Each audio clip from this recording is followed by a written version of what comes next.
오늘날 매일 아침 샤워를 하고 향수를 뿌리고 깨끗한 옷을 입는 것. 하지만 불과 몇백 년 전만 해도 유럽은 상상할 수 없을 만큼 지독한 악취로 가득했습니다.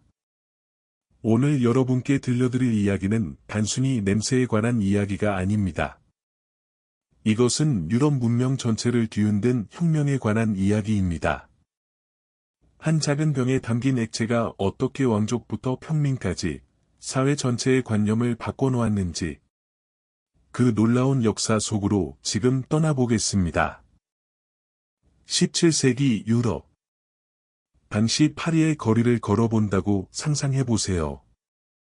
아침 햇살이 비치는 아름다운 파리. 하지만 코를 막아야 합니다.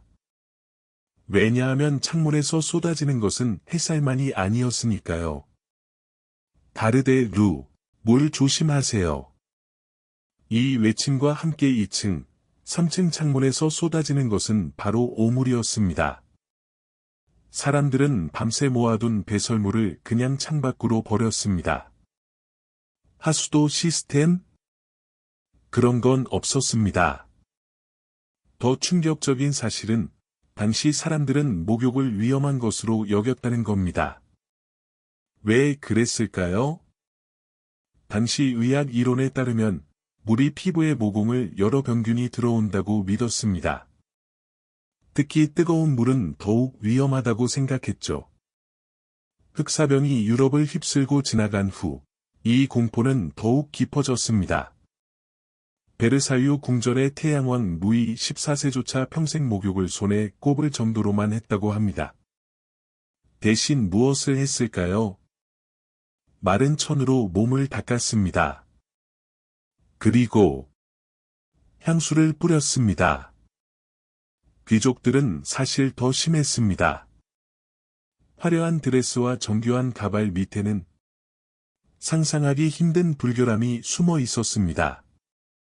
무거운 벨벳과 실크 의상은 거의 세탁하지 않았습니다.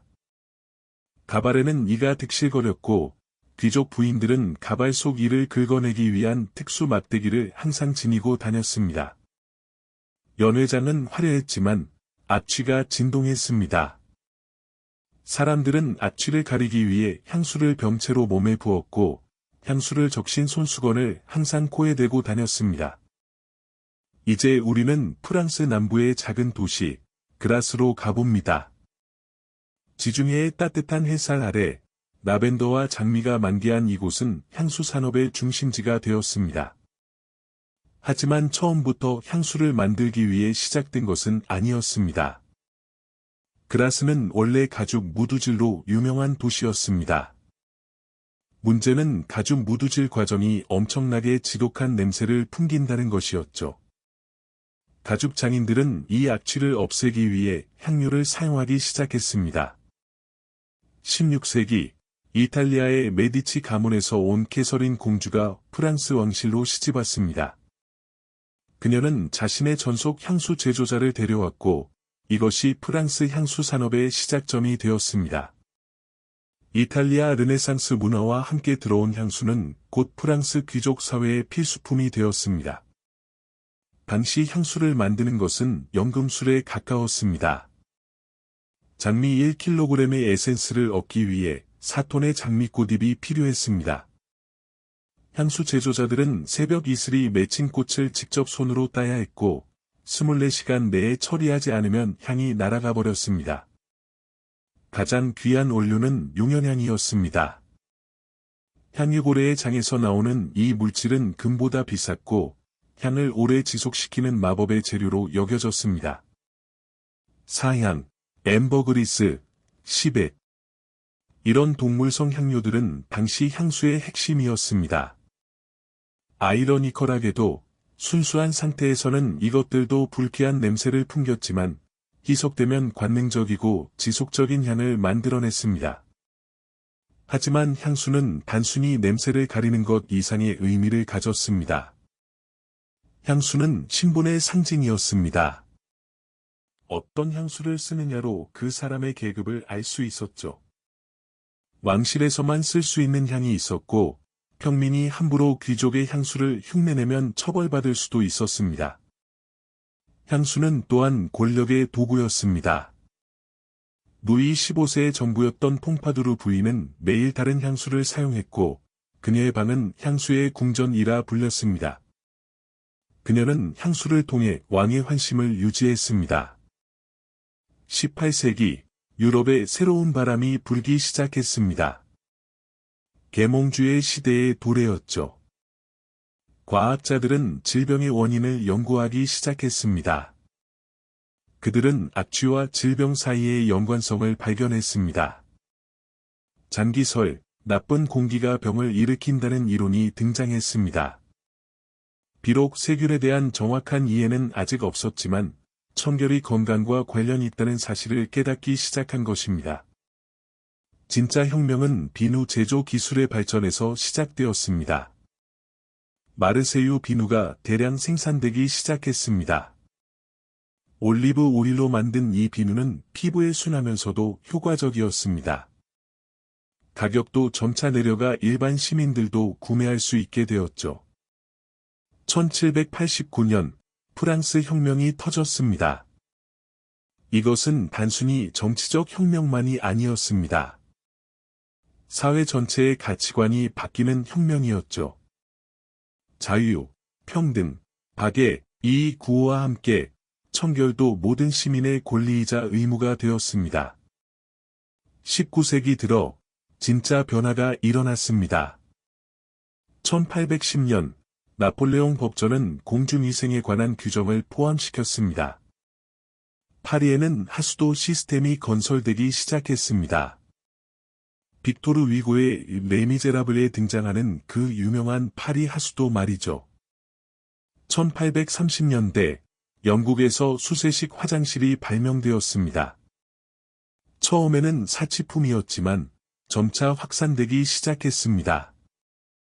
1860년대 루이 파스테르의 세균 이론이 발표되었습니다. 이것은 게임 체인저였습니다. 이제 사람들은 질병이 나쁜 공기가 아니라 눈에 보이지 않는 미생물에 의해 전파된다는 것을 알게 되었습니다. 청결은 더 이상 선택이 아니라 생존의 문제가 되었습니다. 병원에서는 소독이 일상화되었고, 외과 의사들은 수술 전 손을 씻기 시작했습니다. 단순해 보이지만 이것으로 사망률이 극적으로 감소했습니다. 도시 곳곳에 공중 목욕탕이 생겨났습니다. 증기 목욕탕은 노동자 계급에게 청결의 기회를 제공했습니다. 주말이면 가족들이 함께 목욕탕에 가는 것이 새로운 문화가 되었습니다.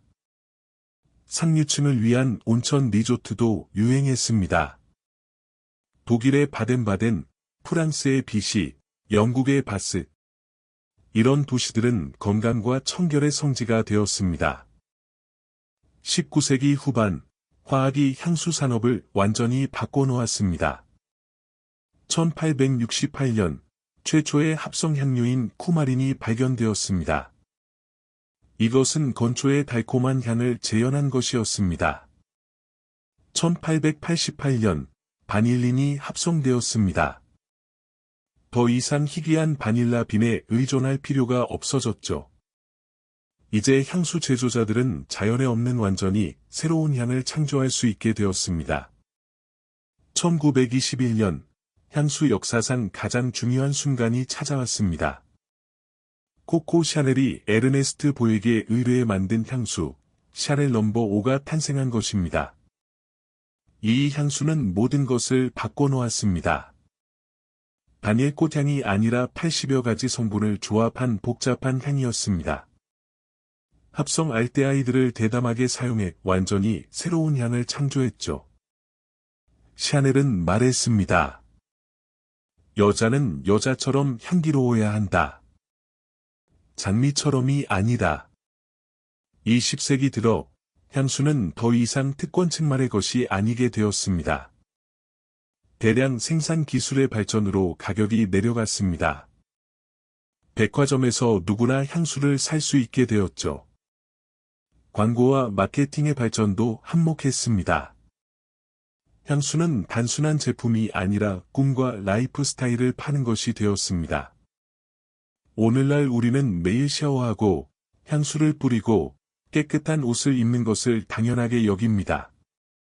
수돗물이 집까지 들어오고 온수가 언제든 나오고 세탁기가 옷을 빨아줍니다.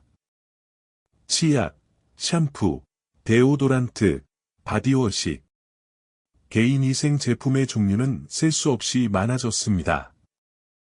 이 모든 것이 불과 100에서 150년 사이에 일어난 변화입니다. 오늘날 향수 산업은 연간 500억 달러 규모의 거대 시장입니다. AI와 빅데이터가 새로운 향 조합을 찾아내고 바이오 테크놀로지가 지속 가능한 향료를 개발합니다.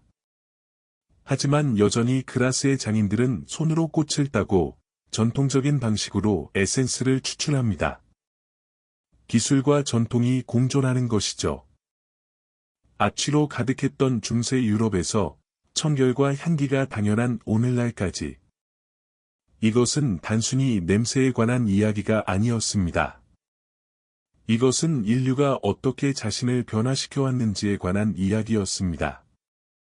과학, 기술, 사회 변화가 어떻게 우리의 일상을 완전히 바꿔놓았는지에 관한 이야기였죠. 한 병의 향수는 단순한 액체가 아닙니다. 그 안에는 수천 년의 역사가 담겨 있습니다.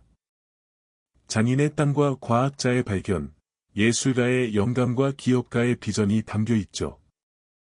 오늘 아침 향수를 뿌릴 때 잠시 생각해 보세요. 당신이 지금 누리는 이 청결함과 향기로움이 얼마나 놀라운 혁명의 결과인지를. 역사는 항상 우리에게 교훈을 줍니다.